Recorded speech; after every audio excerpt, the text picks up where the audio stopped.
Hello, team. How did it get to be the 17th of December? A week, a week from tonight is Christmas Eve. Holy smokes. Holy smokes. If you still need a gift, and come on, who among us doesn't need a last minute gift for somebody? How about the gift of headline entertainment this holiday season? What a great stocking stuffer. Purchase gift cards for concerts and comedy at the Excite Center, the Liberty Bell Beer Garden, the Parks Grill Steakhouse, and more. All at Parks Casino, my casino of choice. This is how you win. Pennsylvania's number one casino, right in the Philly burbs, less than 2 hours from New York, so close to northern and southern New Jersey and Delaware, too. Tickets are on sale for these headliners. Like whoever is on your list, there's something on this list of entertainers for them. Larry the Cable Guy, second show for comedian Ron White. SNL's Colin Jost coming back for 2 nights in March. I saw him last spring at Parks Casino. He was terrific. Country artist Cole Swindell. Get these Parks Casino gift cards right now for the holidays. The reggae sounds of Shaggy. Actor Richard Kind from Curb. Jerry Cantrell from Alice in Chains. Magician Michael Carbonaro. Country star Lee Brice. Dinner in the Liberty Bell Gastropub, the Parks Grill Steakhouse, Bamboo Noodle House. Go see a show. ParksCasino.com. Buy tickets for all of these things. Parks Casino, this is how you win. You got to be 21. Gambling problem, call 1-800-GAMBLER. Thank you so much for the 32,057 votes that were cast yesterday on the poll question of the day. Very close result. I gave you 3 choices relative to time and time change and asked, which is your favorite? You could say the current system, falling back, springing forward, or no daylight saving time, or permanent daylight saving time.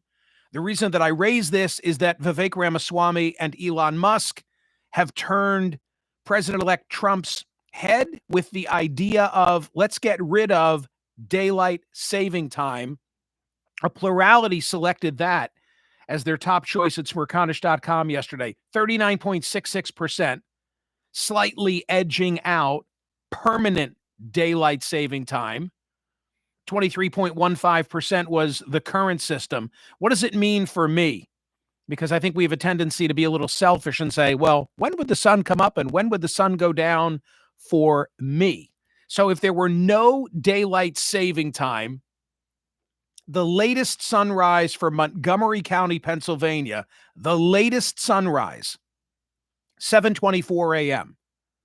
The latest sunset, 7:35 p.m. Me, I go right to the category of what's the earliest sunset? No daylight saving time, 4:35. I don't like that. If there were permanent daylight saving time, I'd get an extra hour, 5:35 p.m. That's much more palatable. And the latest sunset would be 8:35 p.m.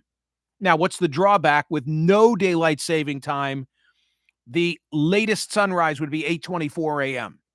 So the kids are going to be at the bus stop and then some without any kind of sunlight. Today's poll question on this Tuesday, should federal employees who refuse to return to the office full-time be fired? This also is Trump-inspired because at his presser yesterday, that very freewheeling, I have to say, I really did like the press conference. I like the spontaneity of it, the unpredictability of it, and Trump standing there for a full hour and answering whatever questions might be put to him. Questions about his appointees, questions about the drones, questions about foreign affairs. But he said yesterday that if federal employees don't come back to the workforce, don't come back to the office full time, they're going to be fired. Now, this is interesting because when I took a peek at the voting at Smerconish.com, when only 167 had voted, it was 50.9 to 49.1. I wonder if it'll remain that close when we get 30,000 people voting. We've discussed this on air before and discussing it again today on air. Companies are finally getting serious about in-person requirements after lax enforcement during the pandemic and thereafter. Amazon requiring employees to be in the office 5 days a week beginning on January 2nd. Several other major employers, including UPS, JP Morgan Chase, and Boeing, have also called at least some of their workers back to the office full time. And now the story is that President-elect Trump said yesterday that he plans to fire any federal employees who don't physically return to their offices once his new administration begins, and he plans to challenge in court a Biden-era agreement allowing for more remote work. I wanted to know, how many federal employees are there? 2.3 million. How many are working fully in person? About half. The other half are eligible for remote work. According to the Office of Management and Budget, around 10% are fully remote. But my concern is, and by the way, this is all deliberate. Make no mistake, he's hoping, the president-elect is hoping that a significant number will quit and not come back, and then they won't fill those jobs because as part of the whole attempt to reduce government spending, they want to reduce the size of the federal workforce. And maybe this federal workforce needs to be reduced. I'm sure that it does in some respects, but I think that the number, you're never going to solve our financial problems if you regard the debt and running of deficits as a financial problem, and I do, because I think the number is about 60% of federal spending is baked in, entitlements, commitments for Social Security, for Medicare and Medicaid. So even if a significant number of federal employees don't come back full time and therefore lose their job and they don't backfill them, I think it's going to be a drop in the bucket in terms of what we need to do. And by the way, I said entitlements, now add in the military spending, and what's left? Not much. So unless you're going to do something about entitlements, there's just not a lot of way, they all speak of waste, fraud, and abuse. Who among us is not against waste, fraud, and abuse? But I just don't think it's going to significantly reduce the way we need to. And I also want to make this observation. I'm a no vote in terms of, should we just outright fire anybody who doesn't come back? There's got to be a way to work this out on some type of a hybrid arrangement. And I'll tell you why. Because I'm worried about the caliber of federal employee that we will get if the marketplace still allows there to be a hybrid. And the feds are saying, I mean, for some jobs, you got to be there. You physically got to be there. Well, I get it. If you're in federal law enforcement, you need to be at work 5 days a week. But I don't want to be so rigid with all other jobs, because I think then if there's a talented person who might be interested in working for the federal government, but if they can go to a private sector employer and only be in the office part-time, where do you think they're going to go? Private sector. We need to lure good people into government, is the point that I'm trying to make. We need to lure good people into government. And I think to do so, you've got to be a little bit flexible. There was a good piece that Heather Long wrote a couple of months ago, September, in the Washington Post on this whole subject, talking about Amazon chief executive Andy Jassy.